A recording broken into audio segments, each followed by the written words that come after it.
The ground tasted like rust, and something I did not want to identify. I had been face down in it for what felt like 3 hours, but my internal clock was broken along with my radio, my pack, and most of my good judgment. My unit, 6 people, 2 weeks of rations, 1 functional satellite uplink, was gone. Not retreated. Gone. I knew I should move. My legs had a different opinion. Something landed 6 inches from my head. Heavy. The soil vibrated under the impact in a way that communicated very large as a serious understatement. I did not look up. I had always operated under the belief that if something large enough to shake the ground wanted to find you, looking at it only confirmed your location. It found me anyway. A hand, if you wanted to call it that, and I had already decided I did not, wrapped around my left ankle and lifted. I went vertical fast. The blood rushed to my head. I got my first clear look at the thing holding me. The official description of a Valkyrie is bipedal, chitin exoskeleton, bilateral sensory cluster, acid-capable glandular system. That description was written by someone who had never been dangled upside down by one at 4 in the morning on a moon with no name on any map I had ever studied. It was enormous, dark-plated, like old iron left out in months of rain. Its face, the bilateral sensory cluster the textbooks mentioned, was a wide arrangement of amber-colored lenses that caught the thin available light and threw it back twice as bright. Its hands had too many joints. Its breathing sounded like a bellows working in a cold room. I said, "Hey." It tilted its head. The amber lenses shifted. It made a sound I would later learn was the Valkyrie equivalent of, "This one speaks. How interesting." Then it carried me, still upside down, for approximately half a kilometer. I spent that walk making inventory of my injuries. Right knee tender, left shoulder badly bruised from the fall, 3 ribs on my right side that disagreed with every breath I took. My medical kit was still attached to my vest, which was a small victory. I held on to that. Small victories were the whole game at that point. They brought me to what I would generously call a camp. It was more accurately a series of decisions made by exhausted beings who needed to stop moving. Low structures built into the hillside, camouflage that was less invisible and more aggressively uninteresting to look at. Valkyrie moved between the structures in groups, communicating in a low, resonant frequency that I felt in my back teeth more than I heard with my ears. They set me down, right side up this time, which I appreciated, in front of what was clearly the decision-maker. Bigger than the one who had carried me, older.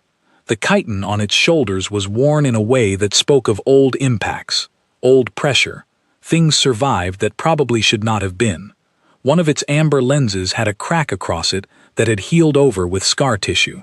It watched me through that cracked lens specifically, as though it were the better eye. I had treated wounded soldiers for 4 years. I knew what someone looked like who had been through too many bad situations and made peace with the idea of more. This creature looked exactly like that. It spoke. The translator bead I had pushed into my left ear during field training, the one I had mostly used to order food at interstellar docking stations, produced a rough approximation. "You are a medic." Not a question. It had seen my kit. "Yes," I said. "Human. Yes." It was quiet for a moment. "The humans who came before you fired first. 3 of mine are dead." I did not have an answer for that. I did not try to produce one. My unit had been Concord contracted auxiliaries. What they had done before they stopped existing was not something I could undo. "I know," I said. Another silence.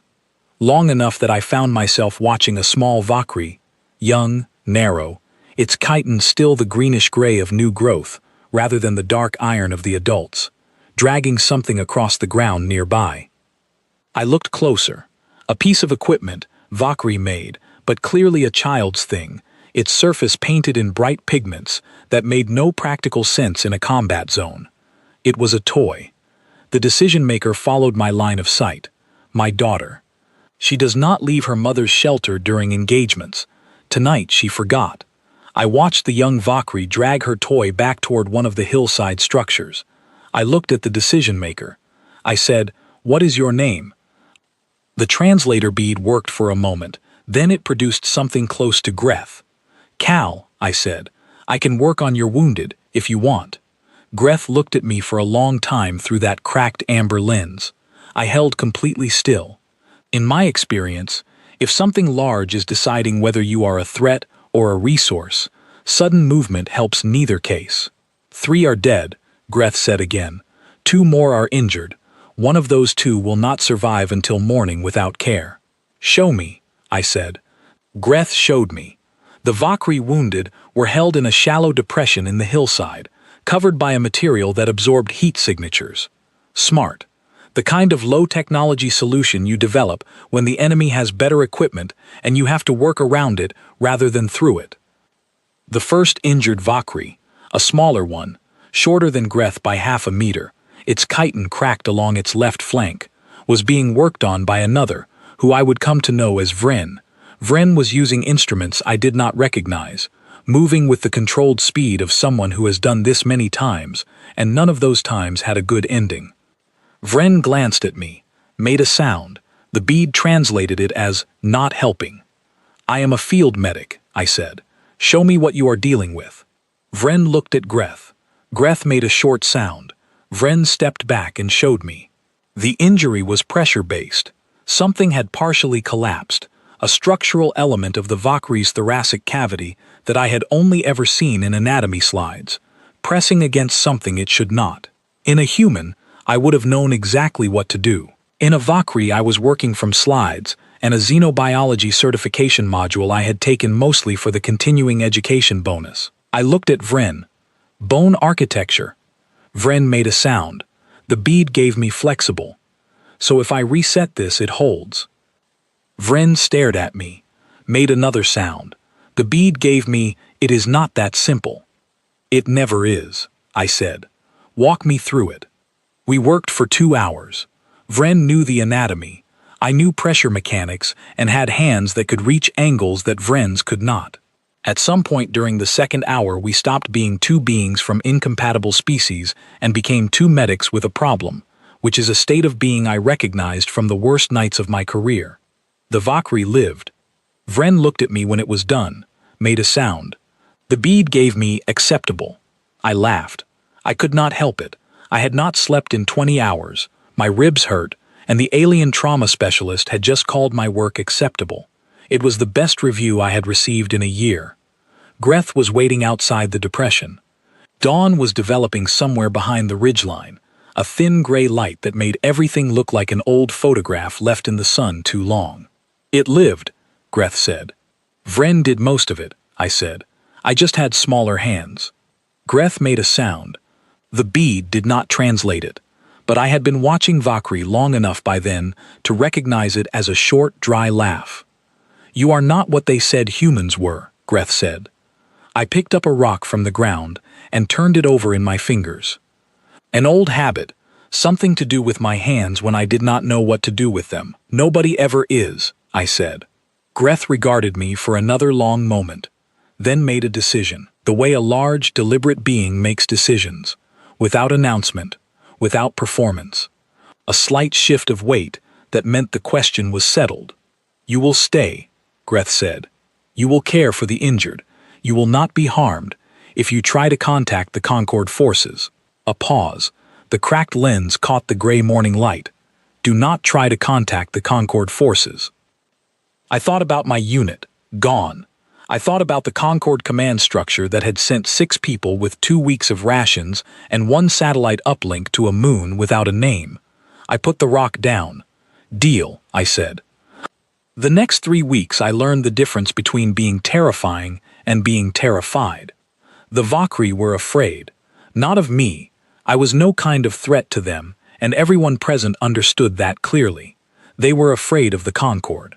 Specifically, of the rate at which the Concord was moving through their outer settlements, one by one, with the patient efficiency of something that has all the time in the universe and is fully aware of it. I learned this in pieces. Greth was not a storyteller. Information came in short, factual units, offered like rations, enough to function on, no more. The Concord had signed a resource management accord with the Valkyrie Governing Council 40 years ago. The Accord was specific about what the Concord could and could not extract from Valkyrie homeworlds. The Accord was also specific about what counted as a Valkyrie homeworld, and the Concord's legal division had been quietly reclassifying planets for 38 of those 40 years. How many settlements? I asked Greth one morning, over something the Valkyrie used as food that I had decided not to examine too closely. Before the Accord, Greth said, hundreds. Now. A pause. Fewer. I put the food down. And the Governing Council? The Governing Council met with Concord representatives 6 months ago. Greth's cracked lens focused on the middle distance. They have not met since. I understood what that meant without asking. Cal. That was Sek. The young one. The narrow green-gray Valkyrie who had been assigned, informally but unmistakably, to watch me. Not as a guard. More like a very large, chitin-plated presence who had decided I was interesting and was not prepared to stop finding me interesting.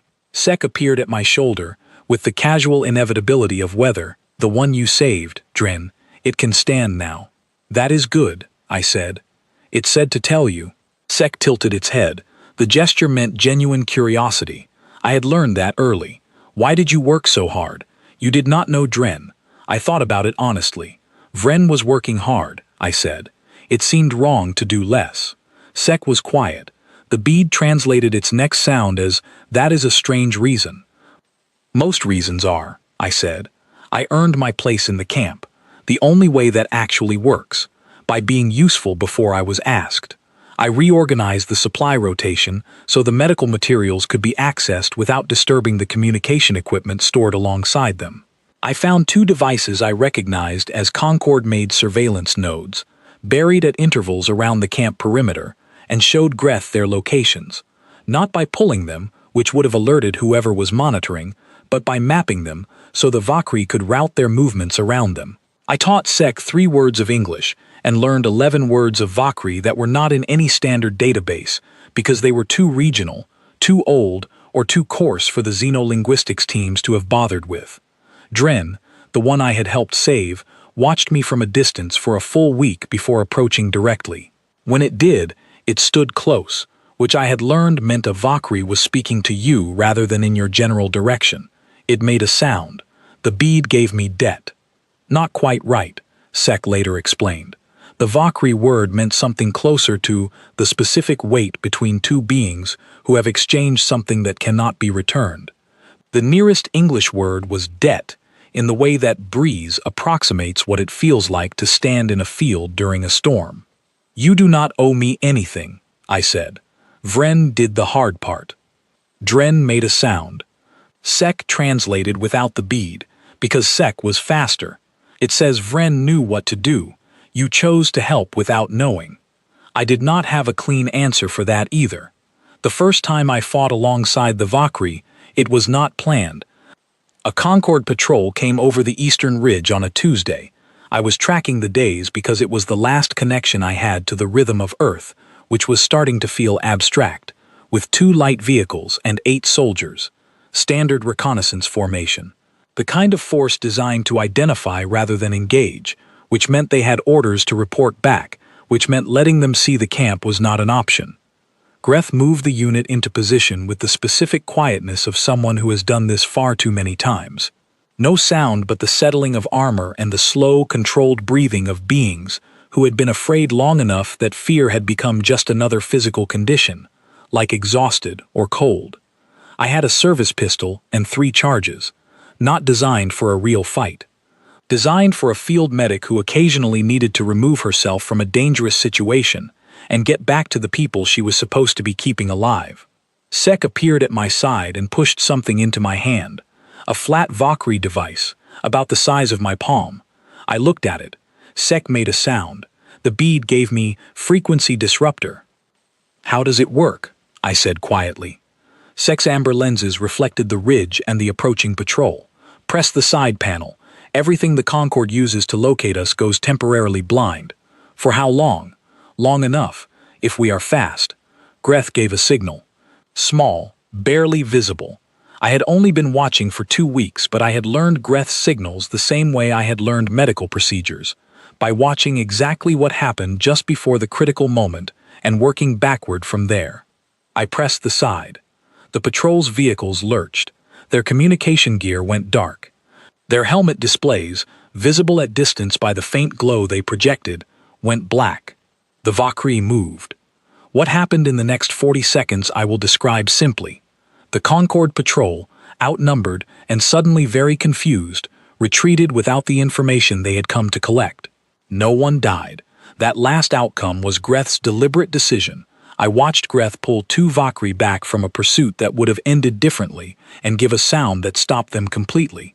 After, I asked about it. Dead soldiers are information, Greth said. Missing soldiers are a question. The Concorde prefers answers. Give them questions. I turned that over for a while. You are not fighting to win, I said. You are fighting to last. Greth's cracked lens found me. Is there a difference? I thought about it honestly. Yes, I said. But maybe not yet. The weeks built on each other. I learned to read Valkyrie morale the way I had learned to read human morale, which is to say, not by anything they said, but by the specific quality of their silence.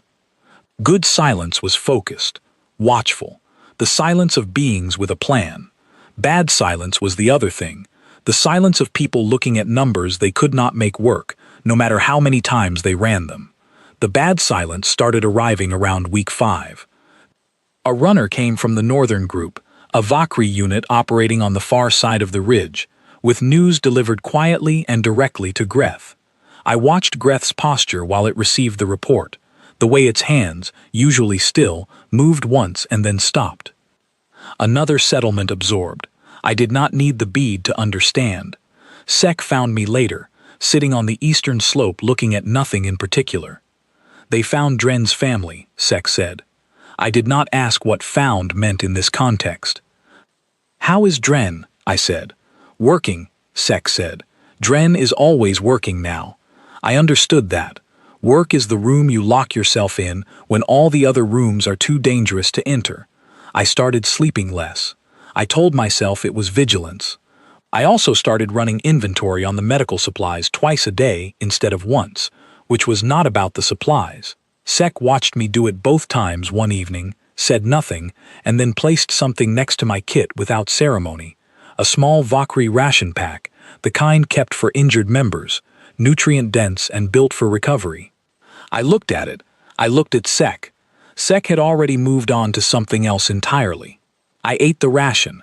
It tasted like chalk and something faintly herbal, and was the most thoughtful thing anyone had done for me in months. The Concorde's next move came not over the ridge but underneath it. Tunnel-placed signal emitters, designed to disrupt the Valkyrie's low-frequency communication channels, the ones I felt in my back teeth. Without those channels, coordination fell apart. Units could not locate each other. The camp lost contact with the northern group. The quiet system the Valkyrie had built to survive inside Concorde territory began showing cracks. I found 2 of the emitters during a solo perimeter check I had made a personal habit of, not because anyone had asked me to do it, because at that point the camp was mine in the way that any place becomes yours after you have been responsible for other people's survival inside it, not ownership, something heavier than that. I brought the emitters to Vren, who confirmed what they were, and then to Greth, who confirmed what they meant. They are mapping our position, Greth said, stage by stage. How long until they have enough to move on us directly? Greth looked at the emitters for a moment. 3 days, possibly 4. I did the math.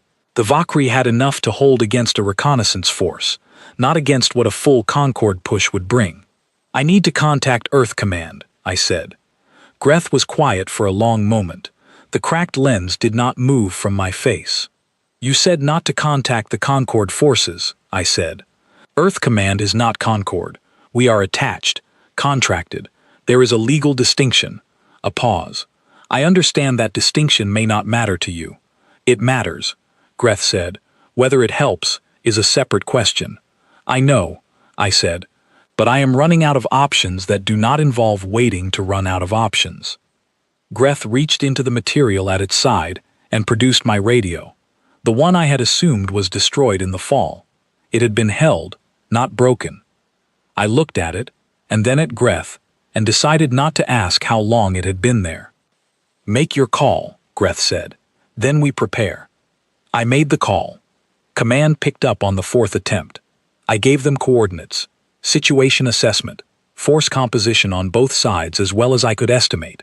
I did not add commentary. Field medicine trains you to deliver information the way you deliver a needle, direct, clean, no hesitation.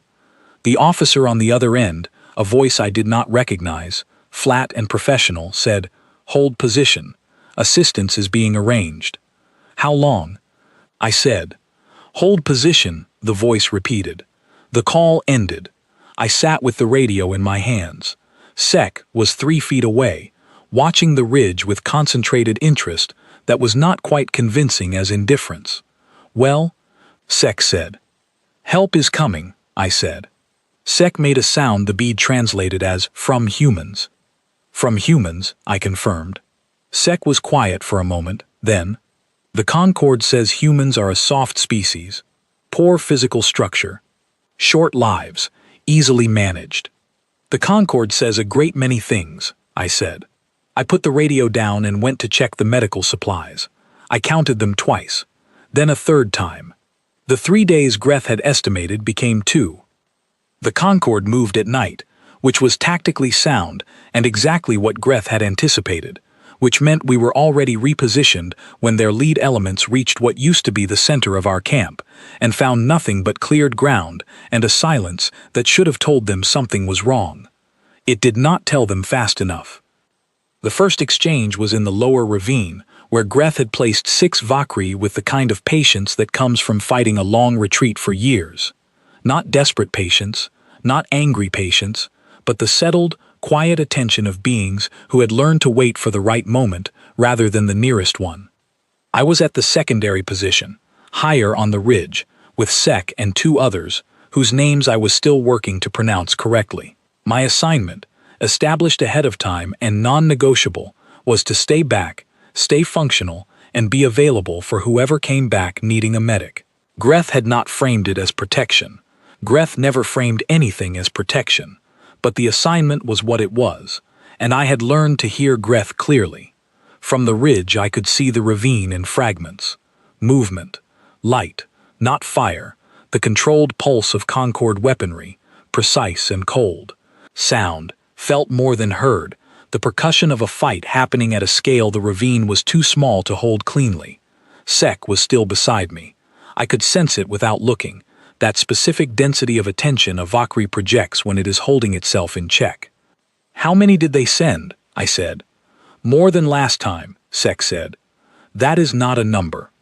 "No," Sek agreed, "it is not." Dren came up the ridge 20 minutes into the exchange. Moving fast, one arm held close against its side, the chitin on its left flank dark with something I identified by color and did not look at longer than I needed to. I had my kit open before Dren finished climbing. "How bad?" I said. Dren made a sound. The bead gave me manageable. "That is what everyone says," I said. "Sit down." Dren sat. I worked. The injury was a pressure wound along the flank. Not deep, but the kind that would become serious before it announced itself as a crisis. I had learned enough from Vren by then to work with Vakri anatomy the way a careful mechanic works with an unfamiliar engine, methodically, without assuming any part does what it looks like it does. While I worked, Dren was quiet, not the quiet of someone managing pain. The other kind, the kind that meant something had happened in the ravine, that Dren was still inside. I finished. "Dren." Dren's amber lenses found me. "Who?" I said. A pause. "Ven. And old Karsh." I did not know Karsh well. I knew Ven.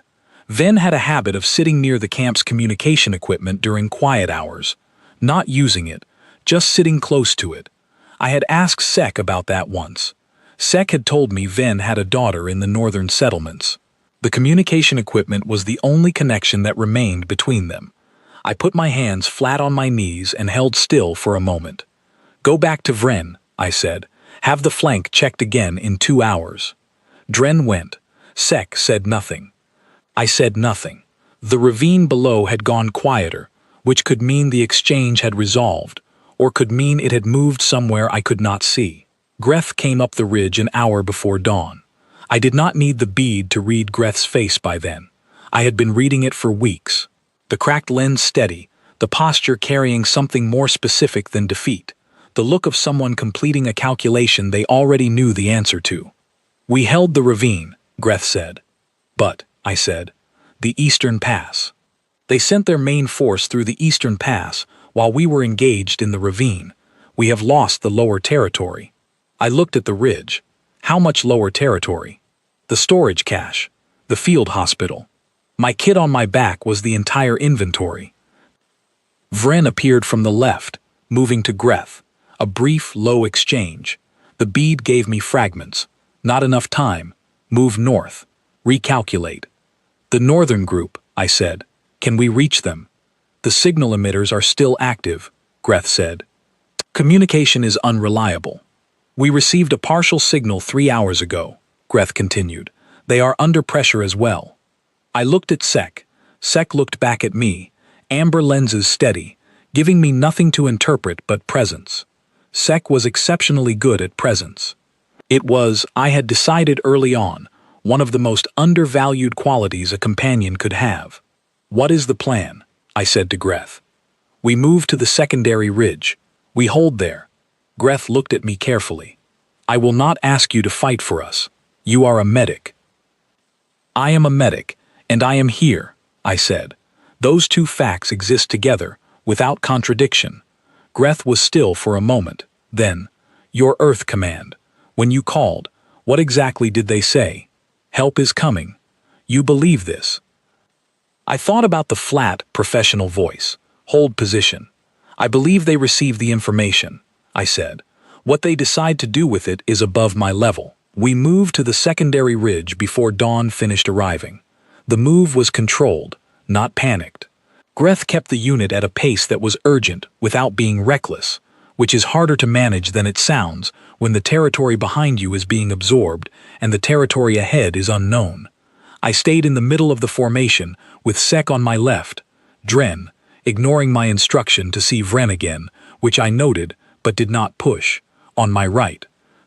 3 more Vakri came in during the move, from the northern group, having lost contact with their unit, and navigated toward us by following the formation's trail.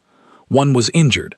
I fell back and worked on them while the unit kept moving, Sek slowing without comment to match my pace. The secondary ridge was less defensible than the primary camp had been. Open sky on 2 sides. Greth assessed it in roughly 8 seconds and made adjustments that were, I was beginning to understand, the product of years of adapting to bad ground rather than anything like good conditions. There are commanders who need favorable terrain, and there are commanders who make bad terrain workable. I had seen maybe 3 of the second kind in 4 years of field medicine. I was standing next to a 4th. We had 1 day, by Greth's estimate, before the Concord forces finished reorganizing and pushed toward the secondary ridge. 1 day to reassess and decide what the next position looked like. I counted my medical supplies again. Sek watched me do it, said nothing, then disappeared for 40 minutes and came back with a Vakri medical pack recovered from the lower camp before the Concord reached it, carried alone over difficult ground, apparently without incident. "You went back," I said. Sek set the pack down. "You were counting things you did not have enough of." I opened the pack. It had what I needed. I closed it. That was an unnecessary risk. Sek made the tilted head gesture. "Was it worth taking?" "Yes," I said, "but ask me first. Next time." Sek made the sound I had come to recognize as amusement. "You would have said no." "I would have said no." I agreed. Greth called a meeting of the senior Vakri at midday. I was not included, which was correct. I was not senior Vakri. I sat at the edge of the ridge with my back against the slope and let my ribs ache openly for a while, which was something I had been not doing for 2 weeks and which had been accumulating interest. The meeting lasted 2 hours. When it ended, Greth came to me directly. "We will not retreat further," Greth said. "This ridge is the last position that gives us visibility over the access points the Concord requires. If we lose it, we lose the ability to slow them enough to matter." "So you hold here," I said. "We hold here," Greth said, or we do not hold anywhere. I looked out over the ridge.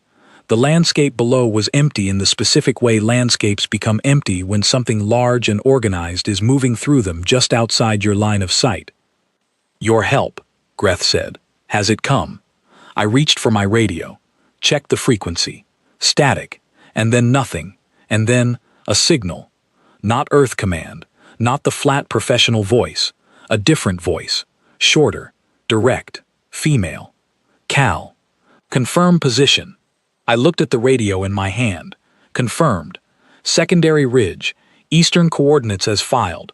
How many are you? A pause. 1 dropship, 8 on the ground. I did the math. The Concorde force below us was not 8 people. You understand the full situation here? I said. We have the situation, the voice said. Hold the ridge. Tell your allies not to engage until I give a word. What is the word? Another brief pause. You will know it when you hear it. The signal went quiet. Greth had been close enough to hear. 8, it said. Against what they have brought. I know, I said. You trust them. I turned that over carefully. I trust that they are here, I said. 8 is more than 0. Greth made the dry, short sound. Then we waited. The Concorde force moved on the ridge 2 hours before sunset, which was exactly the tactically reasonable timing that made them difficult to fight. They came from 2 directions, as expected, their movements measured, their equipment calibrated precisely for this kind of terrain engagement. Greth held the Valkyrie in position. I watched Greth work, the signals, the repositioning, the way each unit was given exactly enough information to do its job without the weight of the whole picture.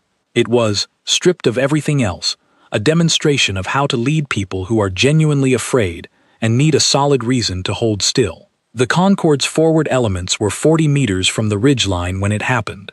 Not sound first. A pressure change, the kind your ears register before your brain catches up with it.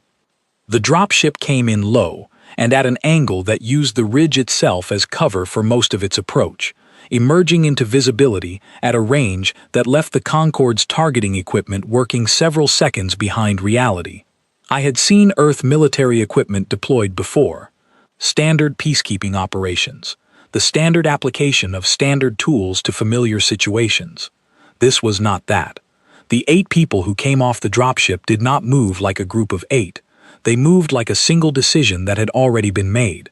Fast and coordinated, with a specific economy of motion I had only ever seen in the best emergency room teams. Pure function, no performance, nothing expended that was not immediately necessary.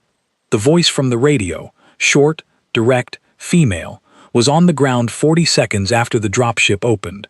I could see her from the ridge, not her face, her movement, the way she oriented to the field and then acted inside it without the half-second delay that separates beings who are assessing a situation from beings who are already operating within it. The Concorde's advance stopped. Not broke, stopped. There is a meaningful difference. Breaking is panic and retreat. Stopping is the moment when a force with solid discipline encounters something its training did not prepare it for and needs to pause in order to figure out what it is looking at. They paused.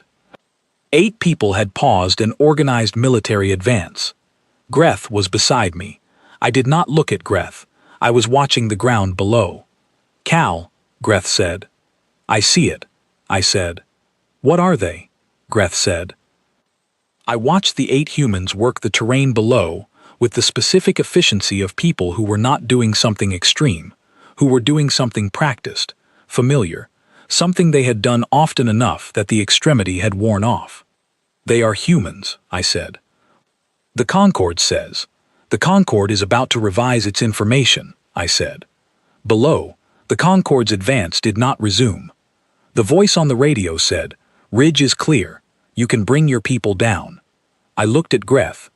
Greth was still watching the ground below with an expression I did not yet have a name for. It was not fear. The Valkyrie I had lived alongside for weeks knew fear. I had seen it, recognized it, and learned to respect it. This was a different arrangement of attention, recalculation, The specific processing that happens when the variables of a known equation change so completely that the old answer is no longer any use to anyone. Greth, I said. Greth moved. The unit moved with it. We came down from the ridge in the last of the afternoon light. The Concord force had withdrawn to a defensive line 200 meters out, a position that said, "We are not retreating, we are reassessing," which everyone present understood to mean the same thing. The 8 humans were in a loose cluster near the base of the ridge. They were not celebrating. They were checking equipment, communicating in short exchanges, doing the kind of post-action work that professional soldiers do, without being prompted, because the habit is built deep enough that prompting is no longer required. The voice from the radio was a woman named Nora, late 30s, maybe early 40s, the kind of face that had been in enough weather to carry it permanently. She looked at me when I approached, and gave me the specific assessment of someone cataloging a new situation in real time. "You are intact," she said. "Mostly," I said. 3 ribs that object to deep breaths. A knee that has been talking to me more than I find comfortable." Nora glanced past me at the Valkyrie assembled behind me. Her expression did not change. I had learned the difference, working in emergency medicine, between blankness and control. This was control. She was taking in a large group of beings that the Galactic Charter classified as Tier Red, and her face was doing exactly the job she was asking it to do. "They are with you," she said. "I am with them," I said. "There is a difference." Nora looked at me for a beat. Fair enough. Her second, a broad man named Owen, who moved as though he was permanently braced against something, appeared at her shoulder and reported something low and direct. Nora nodded and looked back at the ground. The Concorde's line had shifted again. Not forward, but reorganizing. They were not finished. "They will push again at dark," Greth said, appearing at my other shoulder. Nora heard this, looked at Greth. The cracked amber lens looked back. "How many did they bring total?" Nora said. I translated the question. Greth responded. I translated back. 60 minimum. More staged at the Eastern Pass. Nora absorbed this, looked at Owen. A short exchange of looks that carried a full conversation within it. The kind of communication that only develops between people who have been through enough difficult situations together to build a private language for them. Owen gave a small movement of his head. Agreement. Nora turned to me. "Tell your people to hold the ridge position. I need them visible but not engaged." "Visible," I said. "You want the Concorde looking at them." "I want the Concorde looking at them," Nora said, "while looking at them is the wrong direction." I told Greth. Greth looked at Nora for a long, careful moment. The cracked lens, the still hands, the settled weight of someone deciding how much to trust a calculation they cannot fully see. Then Greth turned and relayed the instruction to the unit. What followed I will describe as accurately as I can, which means acknowledging that I did not witness all of it directly. I am working from what I could observe from the ridge position where I stayed, with Sec beside me, and from what Nora told me afterward, in the flat factual way she had of recounting events. The Concorde pushed at dark, on schedule, 60 plus in the main advance, more staged behind, moving with the confidence of an organized force that has run its numbers and finds them favorable. The 8 humans did not meet them head-on. They moved through the terrain the way water moves, finding channels, angles, the gaps between certainties. Owen took 3 people to the Eastern Pass and did something to the Concorde's staged reserves that did not involve a direct engagement and took, by Owen's own account, 11 minutes. He would not elaborate on the 11 minutes. He offered the number the way you offer a receipt, proof that the transaction occurred, with no editorial attached. Nora and the remaining 3 worked the main advance. From the ridge, I watched the Concorde's formation lose its shape, not from the front, where they were watching for the Valkyrie, but from its joints, the connections between units, the places where coordination is assumed rather than actively confirmed. The formation folded inward, not dramatically, not catastrophically. The way a structure folds when the supports it was built around are no longer where the design expected them to be. Sec was beside me, watching, entirely still. The amber lenses tracked and calculated. 8, Sek said. 8, I confirmed. A silence. Below, the Concorde's advance had stopped for the second time in one evening, which in military terms is a significant fact that does not require interpretation. The Concorde told the governing council, Sek said slowly, that humans were a peripheral species, low threat. Their exact words were manageable within existing treaty frameworks. I watched Owen's team emerge from the Eastern Pass at a pace that was nearly unhurried. When did they say that? Before the Accord, Sek said. Before they started reclassifying our planets. I turned that over carefully. A species assessed as manageable. Low concern. The kind of species you sign treaties with because the treaties cost you nothing while giving you a legal framework to operate inside of as you do the things the treaties technically prohibit. Sek, I said. Yes. Did anyone actually study humans before they wrote those assessments? Sek was quiet for a moment. They measured physical parameters, lifespan, strength, environmental tolerance. A pause. They did not look at anything else. Below, Nora's voice came through the radio. Calm. 2 words. Ridge, move. Greth looked at me. I nodded. The Concorde's formation below was in a position it could not hold, could not retreat from cleanly, and was about to do what trapped forces do, consolidate and become static. The Valkyrie came down the ridge. Not as a charge, not dramatically. They moved into the positions Greth had identified during the wait, and occupied them the way experienced units occupy positions, with economy, with awareness, with the precise spatial understanding that comes from fighting in the same kind of terrain long enough to know every distance by memory. The Concorde's advance did not resume. An hour past full dark, the Concorde's communication system produced a signal that Nora, now standing 3 feet from me, identified without expression as a request for terms. Terms, I said. Cessation. They want to talk. I looked at Greth. They are asking for a conversation. Greth's cracked lens caught the dark and gave back no light. The Concorde does not negotiate with Valkyrie. That is their stated position. Their position appears to have some room in it, I said. Greth made the dry sound. Then, what do they want? To stop losing, Nora said, before I could frame it, then looked at me. Tell them that. I told Greth. Greth was still for a moment. What do they offer? Greth said. I relayed. Nora thought for exactly 2 seconds. Withdrawal from this territory. 72 hours to arrange formal contact through a neutral channel. And the settlements they absorbed, Greth said. The ones reclassified under the amended treaty. I relayed. Nora looked at Owen, who had rejoined us from the Eastern Pass. Owen gave the small head movement. Tell them the settlement status is a matter for the formal contact, Nora said. They are not resolving it in a field at midnight, but withdrawal starts now, and the formal contact will include a human observer. Greth received this. The unit behind Greth was perfectly still, watching Greth the way units watch their commanders at moments when the next decision will define the next significant stretch of their lives. A human observer, Greth said. The cracked lens moved to me. This observer. I looked at Nora.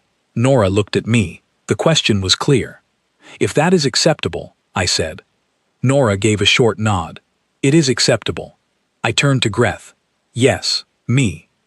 Greth made a sound I had never heard before. The bead did not translate it. Sek, standing just behind me, leaned close and said quietly, There is no good translation.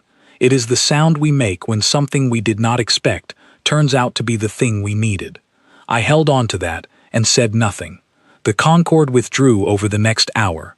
Organized and disciplined, moving the way a professional force moves when it has received an instruction it does not fully understand but intends to follow. The rear units cleared the Eastern Pass, and the specific quality of the night changed, the way a room changes when people leave it. Dren appeared beside me during the withdrawal, just stood there, watching the ground the Concorde was leaving. It does not fix anything, I said. I was not entirely sure why I said it, maybe because it needed saying by someone. No, Dren said. The formal contact, the negotiation, The Concorde will try to recover through process what they lost in the field tonight. Yes, Dren said. But it is different from before, I said. The variables change tonight. Dren looked at me. Because of the 8. Because of the 8, I agreed. Dren was quiet for a moment. When I asked Sek about humans, what they were, Sek said you were a medic, that you had smaller hands and came to help without understanding the situation. That is accurate, I said. Sek did not mention the rest, Dren said. I looked at the empty pass where the Concorde had been. Nobody mentioned it to me either, I said. I am still working out what the rest means. Owen appeared at my left side and held out a ration pack, Earth-made. I had not seen one in weeks. Commander says eat, Owen said. You look like you have been running on whatever they have been feeding you. I took the pack. It was fine, a little chalky, slightly herbal.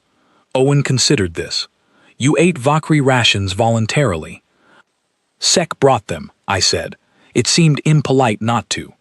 Owen looked at Sek, who was standing 6 feet away demonstrating extremely focused interest in the middle distance. Owen said nothing for a moment. Right, he said, and walked away. Nora found me later, when the camp had settled into the particular quiet that follows something significant. The quiet of people processing by doing smaller tasks and not discussing the large thing directly. She stood beside me and looked at the ridge. You have been out here 6 weeks, she said. Give or take, I said. Command was going to send a retrieval 2 weeks ago.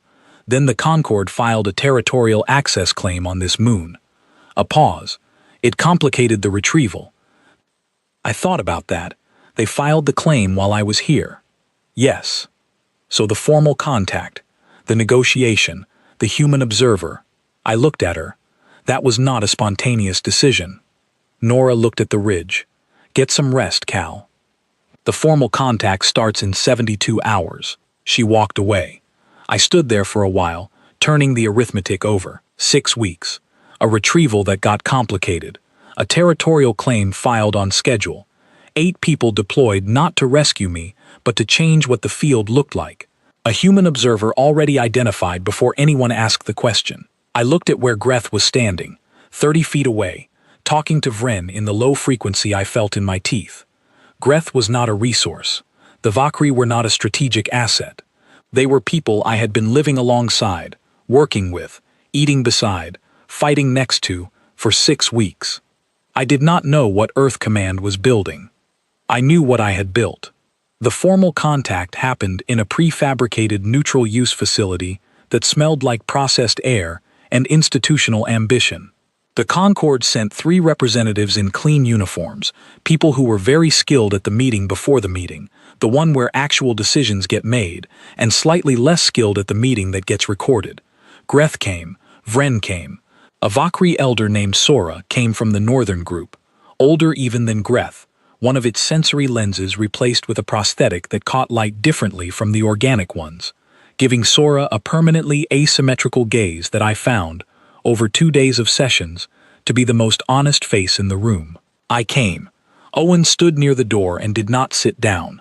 The lead Concorde representative, measured and precise, with the diction of someone trained to turn disagreement into a texture rather than a fact, opened by expressing regret over recent hostilities and a desire to return to the spirit of the original accord. Greth said, through me, the spirit of the accord required the Concorde to stop reclassifying Vakri planets. The spirit was abandoned before the letter was. The Concorde representative said the reclassification process had been procedurally correct within the terms as originally filed. Sora, through me, said that those terms had been amended 17 times since the original signing, each amendment reducing the definition of a protected Vakri homeworld, and that the Vakri Governing Council had objected to 14 of those 17 amendments, and that each objection had been received, acknowledged, and archived without action. The Concorde representative said the amendment process had been open to contestation, and the Vakri had not made sufficient use of the available framework. Greth's hands were still, perfectly still. I had learned what Greth's still hands meant. I translated accurately and added nothing. Nora cleared her throat. One clear, neutral note. The Concord representatives looked at her. "I want to make sure I understand the Concord's position," Nora said. The same voice that had said, "Hold position," through my radio. The same register. The same complete absence of performance. The Vakri objected to 14 amendments. The amendments passed regardless. And the Concord's current position is that the problem was insufficient use of the contestation framework. The lead representative said that the process was designed to be navigated and that, "I have a follow-up question," Nora said. The representative stopped. The Vakri settlements that were absorbed during the reclassification period. People were living in them. Where are those people now? A pause. The relocation process was managed in accordance with. "Where are they now?" Nora said. Same voice, same register. No edge on it. Just the question, standing alone in the room. The representative looked at the other two, a look that was intended to be invisible. It was not invisible. "The relocation records are available for review," the representative said. "Owen, we are going to need those relocation records," Nora said. Owen, from the door, produced a data tablet and made a note without any visible reaction. The Concord representatives reassessed the room in real time. I watched the specific recalibration of people who had walked in with a prepared approach and were discovering that the approach had been built on assumptions that no longer held. They had prepared for Vakri. They had prepared for a standard human military presence, capable, limited, operating within familiar parameters. They had not prepared for Nora, who used nothing that could reasonably be called pressure and was the most immovable presence in the room. I translated when I was needed. When I was not needed, I watched. Greth was watching too, not the Concord representatives. Nora. On the second day, during a break, Greth found me in the corridor outside the session room. The processed air was even more obvious in the corridor, the kind of air that had been breathed many times and cleaned many times, and still somehow felt like neither. "She does not threaten them," Greth said. "No," I said. "She does not need to." "No," I said. Greth was quiet for a moment. The cracked lens moved over me slowly, the way it had the very first morning after I had helped Vren with Dren, and Greth had been waiting in the gray dawn light, making the decision. "When you came to us," Greth said, "I thought you were a small piece of a large force, separated from it, lost." "I was," I said. "I thought the larger force would eventually look like you." I looked at the corridor wall. Did it? Greth made the dry sound. It looked like her, and the one who does not sit down, and the 7 others who were in our territory for 4 hours and left a Concord advance unable to reorganize for 2 days. A pause. "You are the piece that does not fit the pattern, Cal." "I know," I said. "That is not a criticism." "I know that too," I said. The negotiations ran 4 days in total. The outcomes were partial, which was the only honest word for them. The Concord agreed to suspend active reclassification, pending a full review by a neutral arbitration body that Nora had identified before the sessions began. The Concord agreed that the body would include Vakri representation and a human observer. The Concord did not agree to return the already absorbed settlements, because a negotiation that demands a party undo everything they came for is not a negotiation, it is a demand. And demands produce agreements that collapse the moment the pressure behind them eases. Nora knew this. Greth knew this. Sora knew it most precisely. Sora had been in enough of these rooms to understand what could be won in 4 days and what required years of the slower, more grinding work of persistent presence. What had changed was the calculation. The Concord had filed its territorial claim on this moon because the math said the Vakri were a diminishing problem, one that could be managed within existing frameworks while being gradually reduced. 8 people had changed the math. That was the fact nobody stated directly during the sessions. It sat in the room like the processed air, present in everything, acknowledged by no one. On the final night, the Vakri held a gathering to which I was not formally invited, and which Sek invited me to in the way Sek did most things, by appearing and saying, "We are gathering, you should come." I came. It was outside the facility, in the open, under a sky that this moon kept in a state of perpetual pale blue-gray, the stars diffused by the atmosphere into soft points rather than sharp ones. The Valkyrie had a fire, which I had not seen them build before. Low and deliberate, not for warmth, the temperature did not call for it, but for the gathering of light in one place. I was coming to understand this was a Valkyrie way of marking that something had happened worth marking. Greth spoke for a long time. I did not have the bead in. Sek gave me fragments when I looked over, soft translations of what was being said. Ven's name, Karsh's name, the names of the three who had died before I arrived, the northern settlements, the settlements before those. A long thread of names that was the accounting of what had been lost, said aloud in the specific way the Valkyrie said the names of lost things, not as grief alone, though grief was inside it, but as record. This happened. These were here. They were real. They are counted. My name came up once. Sek said, Greth says you counted with us. I looked at the fire. I just had smaller hands, I said.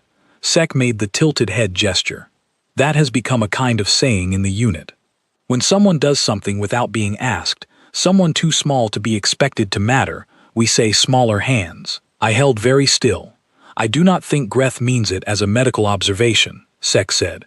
Dren was across the fire. When our eyes met, amber lenses and human eyes, Dren made a small sound. The bead was not in my ear. I did not need it. I was back in the facility corridor well past midnight, looking at the arbitration timeline documents, when Nora came and sat across from me. She looked at the documents, did not ask if I was all right, the correct call.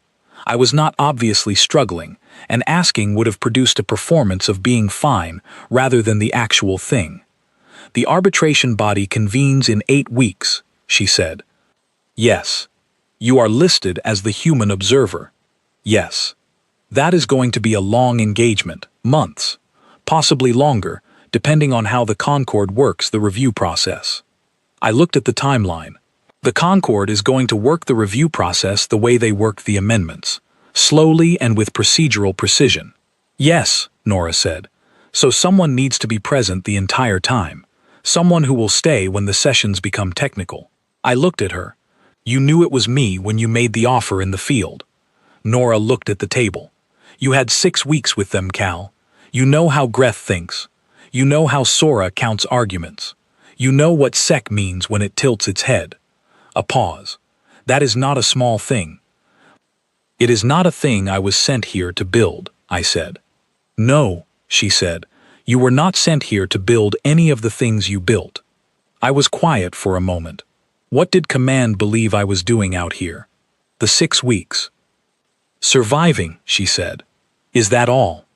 Nora looked at me, the face that had been in weather, the control that was not blankness. You saved a Valkyrie on the first night. Word moved through their network faster than our intelligence did. By week 3, there were Valkyrie units in 4 sectors actively not engaging human forces they encountered because of something that had happened on a moon with no name. Unquote. A pause. Command noticed. I looked at the wall of the corridor. The territorial claim, I said. The Concord filing on this moon, filed 6 days after our intelligence registered the network behavior change, Nora said. The arithmetic assembled itself in my head and would not simplify. They filed the claim to keep this moon isolated, so I could not be retrieved. So what was happening here stayed contained. That is one interpretation, Nora said. So Command allowed it to stay contained. Command assessed the situation, and then sent 8 people instead of a retrieval team. I looked at the documents. The processed air moved around us. I was the operation. You were a development, Nora said carefully, that the operation was built around. There is a difference. I thought about Greth, waiting in the gray morning light, making the decision with that small shift of weight. You will stay. I had thought it was mercy. I had thought it was practical necessity. I had not thought it was the beginning of something that 8 people and a dropship would eventually be built around. I was not angry. I registered that absence clearly, the lack of anger, when anger would have been the simpler feeling. What was there instead was something harder to name, the understanding of a picture that is larger than you realized you were standing inside. The Valkyrie trusted me, I said. Yes, Nora said, because I was there, because I helped, because I stayed consistent for 6 weeks. Yes. And the reason that trust matters to Earth Command is strategic. Nora held very still. The reason that trust matters to Earth Command is that the Concord has spent 40 years telling every species in this charter that humans are manageable, peripheral, low concern, and the strategic implication of that assessment being incorrect is very large, I said. The Vakri are not the only species the Concord has been slowly reclassifying, Nora said. The room was quiet for a long time. I thought about Sek saying smaller hands across the fire. I thought about Dren sitting with its arm held close, telling me who was gone in the ravine. I thought about Vren stepping back and calling my work acceptable. I thought about Greth, 60 meters away in the Vakri section of this facility, making the accounting of lost names. I thought about what I was in Nora's briefing, a development, an operation built around a development. I thought about what I was at the fire, counted. I am going to do the arbitration, I said. Not because Command listed me, because Greth is going to need someone in that room who recognizes when the Concord is making the same face they made today. Nora looked at me. And because Sora is going to spend months in a room with processed air and procedural language, and someone should bring them something decent to eat occasionally, I said. Nora's face did something small, not quite a smile. The motion that comes before a smile in someone who has learned to budget them carefully. That is reasonable, she said. She stood, gathered the documents I did not need, walked to the door. Nora, I said. She stopped. The 8 of you. On the ridge, I watched what you did. I stopped, started again. I have been in many difficult situations. Field medicine puts you at the outer edge of what people are capable of, regularly. I thought I had a reasonable picture of what humans are. A pause. I did not know we were also that. Nora was quiet for a moment. The door was open. The corridor light was the same processed quality as everything else in this facility. Most species only ever see one kind of human, she said, the kind that is trying to make a good impression. A pause. We have been making a good impression for a long time. She left. I sat with the arbitration timeline until the pale blue-gray outside the window started doing the thing this moon sky did instead of dawn, a gradual brightening from the edges inward, like a decision being made slowly and with complete commitment. Sek appeared in the doorway at some point during that. Not unusual. Sek had a particular gift for arriving at the moment when being alone had run its course. You are still working, Sek said. Thinking, I said. The documents are an excuse. Sek came in and sat. The fully committed Vakri sitting posture, weight settled, no half measures, and looked at the window with me. When this is all finished, Sek said, the arbitration, the review, all of it. It will take a long time, I said. Yes, Sek said. When it is done, will you go back? I looked at the window. The pale brightening continued, slow and even, and without announcement. Back where? I said. Sek made the tilted head gesture. I do not know yet, I said. Ask me at the end of the arbitration. Sek found this acceptable. We sat together in the processed air, watching the moon decide to become morning in its quiet, sideways way. My right knee ached. My ribs had stopped objecting to full breaths around day 3 of the negotiations. My medical kit was clipped to my vest, organized and ready, the way it had been every morning for 4 years. I had arrived on a moon with no name, face down in the dirt, 3 cracked ribs, shattered radio, the ground tasting like rust, and something I had chosen not to identify. I was still here. The Concord had filed a claim on this moon to keep it isolated, to keep what was developing here from becoming a data point in something larger. Somewhere in their record systems, this moon was now a file, a flag, a coordinate with notes attached.